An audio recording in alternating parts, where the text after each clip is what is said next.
وَإِذْ اور یاد کرو جب اخذ اللہ اللہ نے عہد لیا میثاق النبیین نبیوں سے لیا میثاق پکا وعدہ عالم ارواح میں ابھی کائنات نہیں بنی اللہ تعالی نے روحوں کو جمع فرمایا نبیوں کی روحوں کو اور ان سے فرمایا لما آتیتکم من کتاب و حکمہ میں تمہیں کتاب اور حکمت دوں گا ثم جاءکم رسول پھر تمہارے پاس رسول صلی اللہ علیہ وسلم تشریف لائیں گے مصدق لما معکم تمہاری کتابوں کی تصدیق کرنے والے ہوں گے لتؤمنن بہ ضرور بضرور تم ان پر ایمان لانا ولتنصرن اور ضرور بضرور تم ان کے دین کی مدد کرنا یہ تمام نبیوں سے اللہ تعالی نے نبی آخر الزمان صلی اللہ علیہ وآلہ وسلم کے متعلق عہد لیا مفسرین اس پر یہ کلام کرتے ہیں اللہ تعالی کا علم ازلی ابدی ہے وہ ہمیشہ ہمیشہ سے جانتا ہے کہ جب نبی آخر الزمان صلی اللہ علیہ وآلہ وسلم کی آمد ہوگی تو انبیاء علیہم الصلوۃ والسلام دنیا سے تشریف لے جا چکے ہوں گے پھر یہ کیوں کہا گیا کہ آپ ایمان لائیے گا اور آپ ان کے دین کی مدد کیجیے گا مفسرین نے فرمایا اس سے مراد تاکید کرنا ہے لوگوں کو یہ ظاہر کرنا ہے کہ تمام نبیوں کے سردار آقا دو جہاں صلی اللہ علیہ وسلم ہے خود حضور اقدس صلی اللہ علیہ وآلہ وسلم فرماتے ہیں کہ اگر موسیٰ علیہ السلام ہوتے اور میں مبعوث ہو جاتا تو موسیٰ علیہ الصلوۃ والسلام توریت پر عمل نہ کرتے بلکہ قرآن پر عمل کرتے میرے امتی بن جاتے تمام نبیوں کے سردار نبی کریم صلی اللہ علیہ وآلہ وسلم ہیں جب نبیوں سے یہ عہد لیا گیا تو امتوں کو بھی چاہیے کہ وہ اس نبی پر ایمان رکھیں یہ گویا کہ یہودیوں عیسائیوں کو تنبیہ ہے قال اقررتم اللہ تعالیٰ نے فرمایا کیا تم نے اقرار کیا وَأَخَذْتُمْ عَلَى ذَلِكُمْ اسری اور اس بات پر پکا وعدہ کر لیا قالوا اقررنا انبیاء نے کہا کہ ہم نے اقرار کیا قال اللہ تعالیٰ نے فرمایا فاشهدوا پس تم گواہ رہو وَأَنَا مَعَكُمْ مِنَ الشَّاهِدِينَ اور میں بھی تمہارے ساتھ گواہوں میں سے ہوں بس سوچیں کہ نبی کریم صلی اللہ علیہ وآلہ وسلم کی شان کس قدر بلند و بالا ہے کہ حضور کی آمد سے ہزاروں سال قبل انبیاء کی روحوں سے عہد لیا جا رہا ہے حضور کی آمد کا اعلان کیا جا رہا ہے ہر نبی نے اپنی امت کو حضور کی آمد کی خوشخبری سنائی کتنے خوش نصیب ہیں ہم کہ اس پیارے نبی کا امتی بننے کا ہمیں شرف ملا لیکن افسوس ہے لقد كان لكم في رسول الله اسوة حسنہ قرآن نے تو فرمایا رسول صلی اللہ علیہ وسلم کی زندگی تمہارے لیے بہترین نمونہ ہے مگر ہمارا ظاہر باطن ہمارا فیشن ہمارا لباس ہمارے رسم و رواج ہمارے شادی بیاہ کی تقریبات کچھ یہودانہ ہیں کچھ یہودیوں کی تقلید میں ہیں تو کچھ عیسائیوں سے ملتی ہیں کچھ ہندوانہ رسم و رواج ہیں کاش نور قرآن سے ویسے منور ہو جائیں اور آج یہ نیت کر لیں کہ ہمیں حضور کی سیرت حضور کے کردار آپ کی سنت کے مطابق زندگی گزارنی ہے فمن تولا بعد ذلك بس جو کوئی اس کے بعد منہ پھیر لے اور حضور پر ایمان نہ لائے فاولئک هم الفاسقون پس یہی لوگ فاسق ہیں نافرمان ہیں آج پوری دنیا میں جیسا کہ میں نے اس سے پہلے بھی عرض کیا کہ یہ شور مچایا جا رہا ہے کہ یہ مسلمانوں کا کانسیپٹ صحیح نہیں ہے خود مسلمانوں میں ایسے نادان پیدا ہو گئے ہیں جو کہتے ہیں یہ ہم کیسے کہہ سکتے ہیں کہ عیسائی جہنم میں جائے گا یہودی جہنم میں جائے گا ہم ہی جنت میں جائیں گے دین اسلامی حق ہے اس طرح کی باتیں نہیں کرو اس طرح کہتے ہیں کبھی وہ چرچ میں بھی جاتے ہیں مسجد میں بھی آتے ہیں مندر میں بھی جاتے ہیں گھنٹی بھی بجاتے ہیں بت کو سجدہ بھی کرتے ہیں سلیب بھی سجاتے ہیں بائبل بھی پڑھتے ہیں قرآن بھی پڑھتے ہیں تو یہ مسلمان کہاں سے ہوا اس کے کافر ہونے میں کوئی شک ہی باقی نہ رہا تو قرآن مجید فرقان حمید نے تا قیامت ایسے لوگوں کا رد کر دیا فرمایا افغیر دین اللہ یبغون کیا وہ اللہ کے دین اسلام کے علاوہ کوئی اور دین تلاش کرتے ہیں وَلَهُ أَسْلَمَ مَنْ فِي السَّمَاوَاتِ وَالْأَرْضِ اگر تم اسلام نہیں لائے تم اسلام سے منحرف ہو گئے تو تم اپنا نقصان کرو گے اللہ ہی کے لیے گردن جھکائے ہوئے ہیں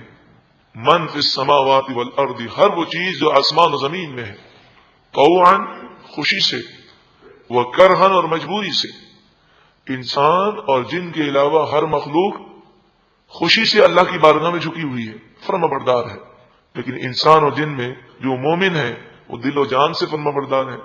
لیکن جو کافر ہیں وہ آج اللہ کے فرما بردار نہیں بنتے، اللہ کی بارگاہ میں جھکتے نہیں، اللہ پر ایمان نہیں لاتے، لیکن جب ملک الموت انہیں سامنے نظر آئیں گے تو اس وقت وہ ضرور اسلام کی طرف مائل ہونے کی کوشش کریں گے،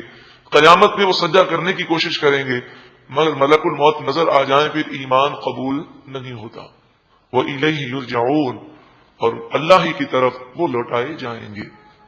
قل، آپ فرمائیے اے محبوب صلی اللہ علیہ وسلم، آمنا باللہ، ہم اللہ پر ایمان لائے، وما انزل علینا، اور اس کلام پر ایمان لائے جو ہم پر نازل کیا گیا، وما انزل علی ابراہیم و اسماعیل و اسحاق و یعقوب، اور اس پر ایمان لائے حضرت ابراہیم علیہ الصلوۃ والسلام پر، اسماعیل علیہ السلام پر، اسحاق علیہ السلام پر اور یعقوب علیہ الصلوۃ والسلام پر نازل کیا گیا، والاسباط، اور جو حضرت یعقوب علیہ السلام کی اولاد میں جو نبی ہیں ان پر نازل کیا گیا، وما اوتی موسیٰ و عیسیٰ، اور جو دیے گئے موسیٰ علیہ السلام اور عیسیٰ علیہ السلام، والنبیون من ربہم، اور جو دیگر نبیوں کو دیا گیا ان کے رب کی طرف سے، ان تمام کتابوں پر، ان تمام وحی پر، ان تمام صحیفوں پر، ان تمام کلام الہی پر ہم ایمان لائے، لا نفرق بین احد منہم،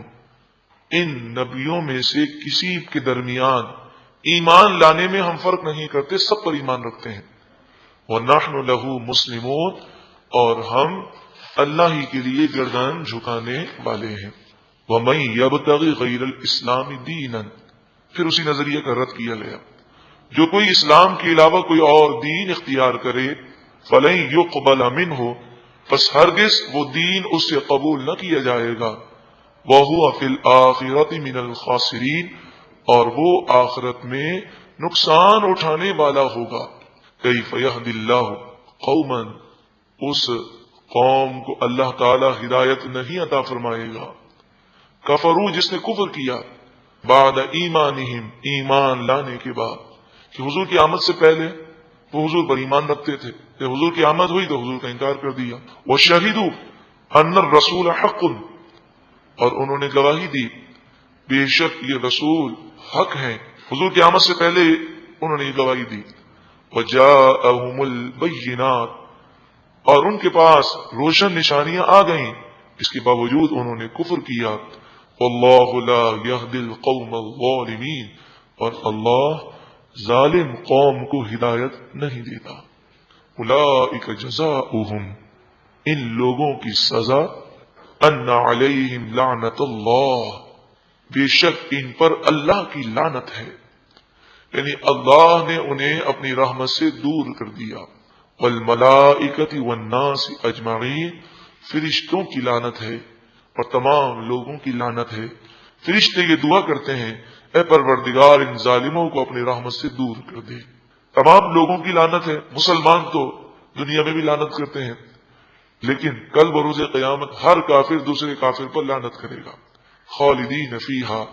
ہمیشہ اس لعنت میں اور عذاب میں گرفتار رہیں گے، لا یخفف عنہم العذاب، عذاب ان سے ہلکا نہ کیا جائے گا، ولا هم ينظرون، اور وہ مہلت نہ دیے جائیں گے۔ کافر یا وہ مسلمان جو کافر ہو جائے اور اس کا خاتمہ کفر پر ہو، اس کے لیے عذاب کا بیان ہوا۔ اللہ تعالی ہمیں ایمان کی سلامتی عطا فرمائے۔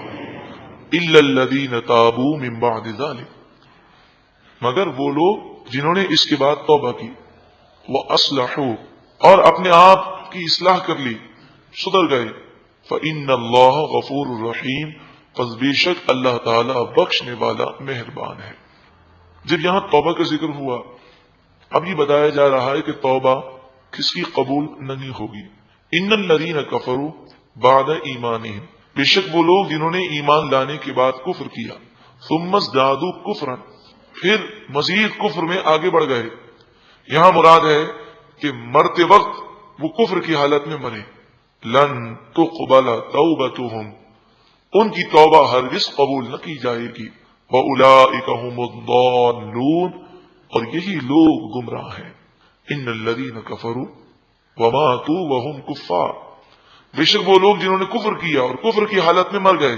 کل بروز قیامت ان کے پاس زمین بھر سونا ہو اور وہ سونا دے کر اپنی جان چھڑانا چاہیں، پھر بھی اللہ کے عذاب سے کل بروز قیامت نہیں بچ سکیں گے۔ تو ذرا غور کریں، کل بروز قیامت ان کے پاس کچھ بھی نہیں ہوگا تو یہ اللہ کے عذاب سے کیسے بچیں گے؟ ہرگز ہرگز نہیں بچ سکیں گے۔ فَلَن يُقْبَلَ مِنْ أَحَدِهِمْ مِلْءُ الْأَرْضِ ذَهَبًا وَلَوِ افْتَدَىٰ بِهِ، اگر کوئی اپنی جان چھڑانے کے لیے زمین بھر سونا بھی دے تو کل بروز قیامت ہرگز قبول نہ کیا جائے گا۔ اولئک لہم عذاب علیم، یہی لوگ ہیں جن کے لیے دردناک عذاب ہے۔ وما لہم من ناصرین، اور ان کا کوئی مددگار نہیں ہوگا۔ کفر پر خاتمے کا ذکر ہے۔ جب بھی ہر نماز کے بعد فارغ ہوں، ہر دعا میں یہ دعا ضرور کریں کہ اللہ تعالی ہمیں ایمان کی سلامتی عطا فرمائے۔ ایمان کی سلامتی کے لیے ہر فرض نماز کے بعد 7 مرتبہ اس کا وظیفہ بھی کریں۔ هو اللہ الرحیم، ذرا مل کے پڑھ لیجیے، هو اللہ الرحیم، هو اللہ الرحیم، هو اللہ الرحیم، یہ 7 مرتبہ ہر فرض نماز کے بعد پڑھیں، انشاءاللہ تعالی ایمان کی سلامتی نصیب ہوگی۔ ہر فرض نماز کے بعد 7 مرتبہ پڑھیں یا باری او، تو انشاءاللہ قبر میں جسم سلامت رہے گا۔ تو یاد کرنے کے لیے، حصول برکت کے لیے پڑھ لیجئے 3 مرتبہ یا باری او، یا باری او، یا باری او۔ اللہ تعالی قبر کے اور آخرت کے عذاب سے محفوظ فرمائے۔ اور تیسرا پارہ ہم نے مکمل کیا۔ ان 3 پاروں میں جو جو باتیں ہم نے سنی ہیں ان تمام اچھی باتوں پر ہم سب کو عمل کرنے کی توفیق عطا فرمائے۔